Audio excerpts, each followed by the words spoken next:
If you are wondering if POCO F8 Pro can overheat, then the answer is, in theory, yes, it is possible that POCO F8 Pro can overheat, but during a normal day-to-day usage, you should not actually experience overheating.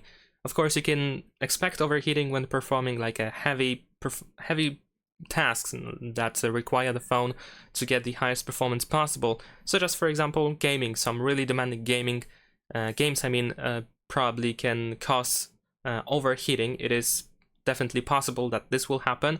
However, compared to F8 Ultra, it should be slightly harder, at least once again in theory, to overheat, because the chipset that we have in here is slightly better optimized. At least right now it is slightly better optimized, so you are more likely to actually experience overheating on Ultra model than on Pro.